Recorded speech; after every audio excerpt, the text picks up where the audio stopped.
Oke, assalamualaikum warahmatullahi wabarakatuh. Di sini saya Muhammad Afandi, NIM A5101701198 akan mempresentasikan terkait dengan bela diri pencak silat. Dimulai dari pencak silat itu dibagi menjadi hakikat pencak silat. Yang pertama kita akan berdiskusi tentang pengertian pencak silat, kemudian sikap dasar pencak silat, dan juga teknik pencak silat. Selanjutnya pengertian pencak silat. Pencak silat merupakan bela diri asli Indonesia yang telah berumur berabad-abad. Bela diri ini diwariskan turun-temurun dari satu generasi ke generasi berikutnya. Pada zaman dahulu, ketika manusia hidup dari berburu, mereka hidup secara berkelompok dan saling bermusuhan. Untuk mempertaruhkan hidupnya, mereka belajar membela diri dengan cara menirukan gerakan-gerakan hewan buruan. Sedangkan asal mula ilmu bela diri di Indonesia kemungkinan berkembang dari keterampilan suku-suku asli Indonesia dalam berburu dan berperang dengan menggunakan pedang, perisai, dan tombak, seperti yang kini ditemui dalam tradisi suku Niangxiang hingga abad ke-20 relatif tidak tersentuh pengaruh luar. Lanjut ya. Kata pencak dan silat dapat diartikan secara khusus. Pencak artinya gerakan dasar bela diri yang terikat pada peraturan dan digunakan dalam belajar, latihan, dan pertunjukan.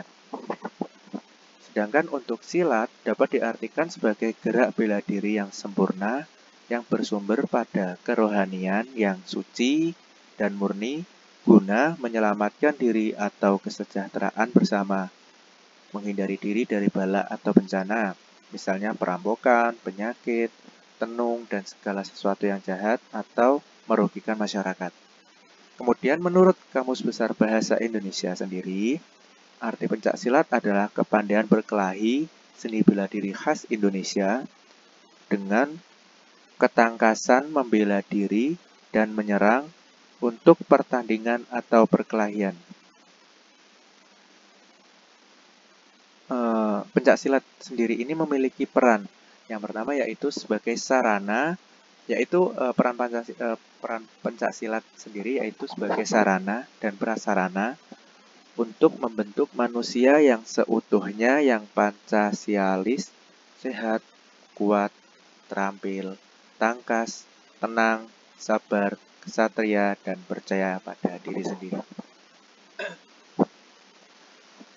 Induk organisasi pencak silat di Indonesia adalah IPSI, Ikatan Pencak Silat Indonesia. Persilatan Persekutuan Pencak Silat Antarbangsa adalah nama organisasi yang dibentuk oleh Indonesia, Singapura, Malaysia, dan Brunei Darussalam untuk mewadahi federasi-federasi pencak silat di berbagai negara. Berdasarkan fungsinya, pencak silat dibedakan menjadi 4, yaitu sebagai olahraga, kesenian bela diri, kebatinan. Kemudian perlengkapan pertandingan pencak silat, yaitu pakaian, silat, rompi, sarung tangan, sepatu, dan pelindung alat vital. Oke, lanjut. Menurut para ahli, sejarah pencak silat pertama kali ditemukan di Riau pada zaman Kerajaan Sriwijaya di abad kemudian menyebar ke Semenanjung Malaka dan Pulau Jawa, lalu pada abad ke-16, Kerajaan Majapahit memanfaatkan pencak silat sebagai ilmu perang untuk memperluas wilayahnya. Kemudian masuk IPSI, Ikatan Pencak Silat Indonesia, dan diresmikan pada tanggal 28 Oktober 1988. PSNISMD Putra Setia memiliki beberapa cabang di Indonesia, yaitu di Jakarta Barat, Bekasi, Jatinegara, Indramayu, dan lain-lain. Dan berpusat di Padepokan IPSI 2, Jalan Satria 1, nomor 64, RT 8 RW 2, Ujung Menteng, Cakung, Jakarta Timur.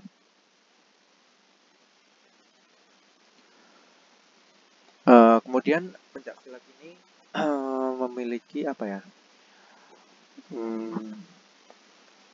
suatu harapan atau sikap dasar yang dibentuk setelah orang ini mengikuti pencaksilat, yaitu pembentukan sikap merupakan dasar dari pembentukan gerakan yang meliputi sikap jasmania dan sikap rohania. Sikap jasmania adalah kesiapan fisik untuk melakukan gerakan-gerakan dengan kemahiran, teknik dan yang baik, adapun sikap rohania adalah kesiapan mental dan pikiran melakukan tujuan dengan waspada, siaga, praktis, dan efisien. Kemudian teknik dasar pencaksilat. Teknik dasar pencaksilat yaitu yang pertama teknik dasar kuda-kuda, kemudian sikap pasang, kemudian gerak langkah, lalu jurus. Kedua, teknik serang yang berupa pukulan, tendangan, tangkisan, dan bantingan.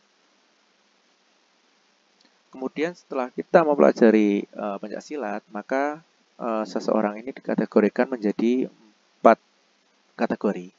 Yang pertama yaitu pemula yang mempelajari semua tahap dasar, mulai dari kuda-kuda dan sebagainya.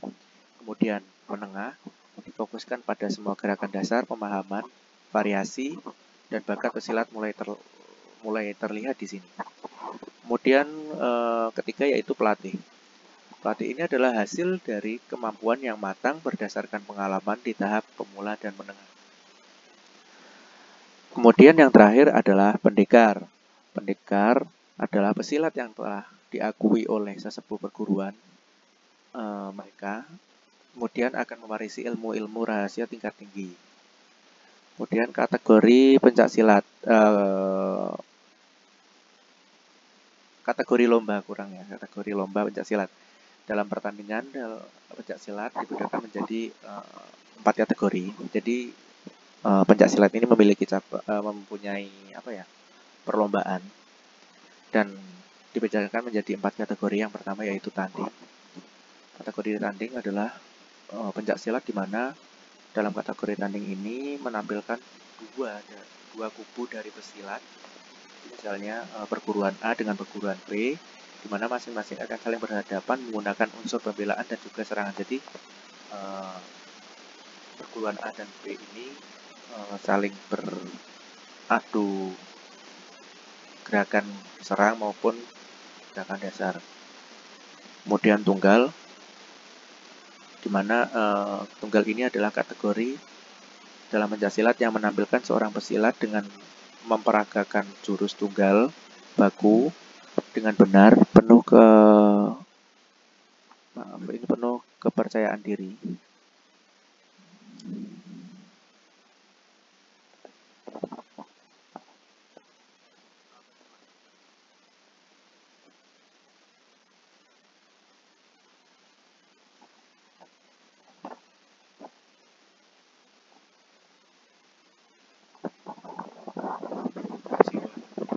Mantap dengan menggunakan tangan kosong dan juga dengan menggunakan senjata. Jadi tunggal ini adalah kategori pencaksilat yang menampilkan seorang pesilat yang mana